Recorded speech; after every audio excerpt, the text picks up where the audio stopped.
Hello दोस्तों, आज हम करने जा रहे हैं लेसन नंबर 18। तो लेसन नंबर 18 में आज हम पढ़ेंगे practice of present perfect continuous की। यानी कि हम जो प्रेजेंट परफेक्ट कंटिन्यूस टेंस है ना, उसकी आज हम प्रैक्टिस करेंगे उसके अफर्मेटिव टेंस की। लेसन नंबर अगर 17 की बात करूं तो उसमें हमने स्ट्रक्चर पढ़ा था कि आया कि उर्दू से इंग्लिश में किस तरीके से ट्रांसलेट करना है। तो अफर्मेटिव जो सिंपल है, सिंपल बात पूछेगा, अगर बोलने वाला सिंपल फिक्रा यूज कर रहा है तो उसको इंग्लिश में किस तरीके से ट्रांसलेट करना है। मैंने बताया था आपको कि अगर सब्जेक्ट सिंगुलर पर्सन आ जाए तो उसके साथ हमने हैज बीन वर्ब की फर्स्ट फॉर्म लगानी है, आईएनजी का इजाफा करना है और फिक्रे को देखते हुए सिंस ऑफ फॉर इस्तेमाल करना और ऑब्जेक्ट लिख देना है। लेकिन अगर आई वी दे यू या प्लूरल पर्सन आ जाए तो उसके साथ हैव बीन लगाना है, वर्ब की फर्स्ट फॉर्म यूज करनी है, आईएनजी का इजाफा करना है और सिंस फॉर का यूज सेंटेंस के हिसाब से, फिक्रा उर्दू वाले के हिसाब से देखकर लगाना है और ऑब्जेक्ट लिख देना है। तो देखते हैं हम सबसे पहला फिक्रा यूज करते हैं कि कौन सा किस तरीके से उसको ट्रांसलेट करना है। मैं 2 दिन से अपने दोस्त को खत लिख रहा हूं। देखें, अब इसमें टाइम का जिक्र आया है 2 दिन, तो मैंने आपको बताया था टाइम, यूनिट ऑफ टाइम जो भी आ जाए उसके साथ फॉर लगता है और बाकी सबके साथ सिंस लगता है। मैं की इंग्लिश आई प्लूरल है been writing a letter to my friend for 2 days। I repeat, I have been writing a letter to my friend for 2 days। मैं 2 दिन से अपने दोस्त को खत लिख रहा हूं। I have been writing a letter to my friend for 2 days। Next हमारा है मरीज 1 घंटे से दवाई की खुराक पी रहा है। मरीज 1 घंटे से दवाई की खुराक पी रहा है। द पेशेंट हैज बीन, देखिए पेशेंट सिंगुलर है इसलिए उसके साथ हेल्पिंग वर्ब कौन सा यूज हुआ, हैज बीन।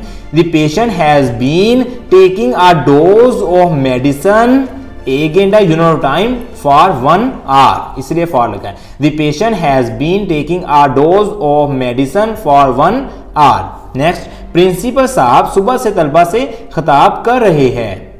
प्रिंसिपल साहब सुबह से तलबा से खिताब कर रहे हैं। अब सुबह से फिक्स टाइम आ गया तो इसलिए इसके साथ सिंस लगेगा। The principal singular has been addressing the students since morning. Next हमारा तुम सुबह से शोर मचा रहे हो। तुम सुबह से शोर मचा रहे हो। तो तुम की इंग्लिश यू के साथ हेल्पिंग वर्ब कौन सा यूज होना है, have been. You have been verb की फर्स्ट फॉर्म मेक, लेकिन आईएनजी का इजाफा करते हुए मेकिंग अ नॉइस, सुबह से आया since morning. You have been making a noise since morning. तलबा 1 साल से इम्तिहान की तैयारी कर रहे हैं।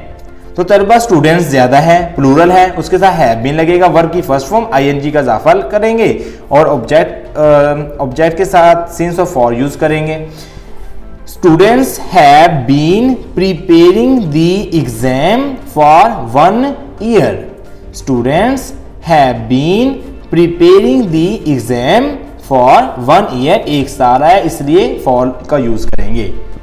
कल से बारिश हो रही है। कोई भी मौसम का जिक्र होता है तो उसको इट से रिप्रेजेंट करते हैं। इट हैज सिंगुलर, सिंगुलर के साथ हैज बीन लगेगा। It has been raining since yesterday, यानी कि कल से पिछले दिन से। It has been raining since yesterday. मैं 1992 से पाकिस्तान का नक्शा बना रहा हूं। मैं 1992 से पाकिस्तान का नक्शा बना रहा हूं।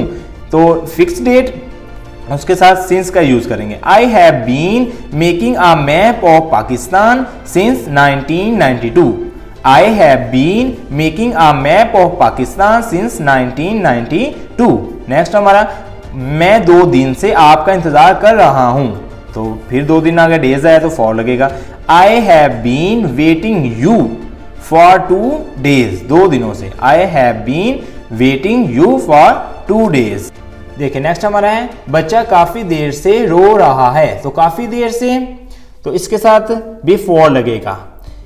The baby has been crying for a long time, काफी देर से। The baby has been crying for long time.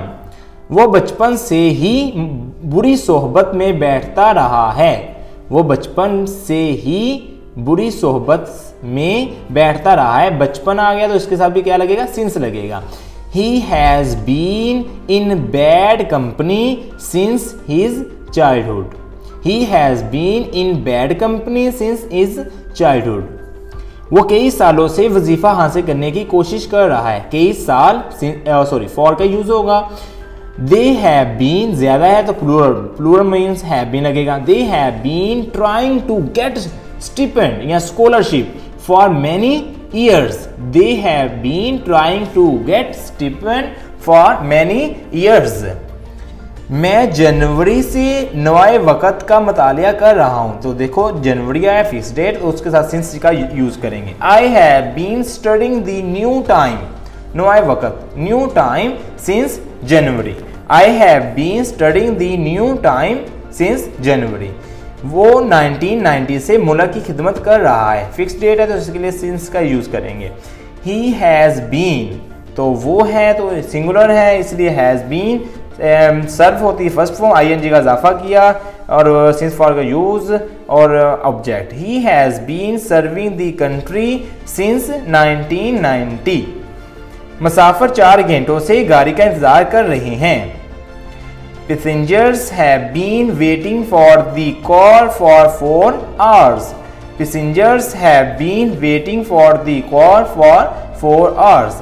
तो इस तरीके से हमारा लेसन नंबर 18 ख़त्म हो। दोस्तों मुझे उम्मीद है कि आपको इस लेक्चर की बिल्कुल समझ आई होगी। अगर आपको समझ आई है तो आप कमेंट ज़रूर करें और लाइक करना ना भूलें और सब्सक्राइब ज़रूर कीजिए, क्योंकि सब्सक्राइब करने से आपको मेरी आने वाली वीडियो आपको होम स्क्रीन पर ही मिल जाएगी, आपको सर्च करने की जरूरत नहीं पड़ेगी। तब तक के लिए गुड बाय।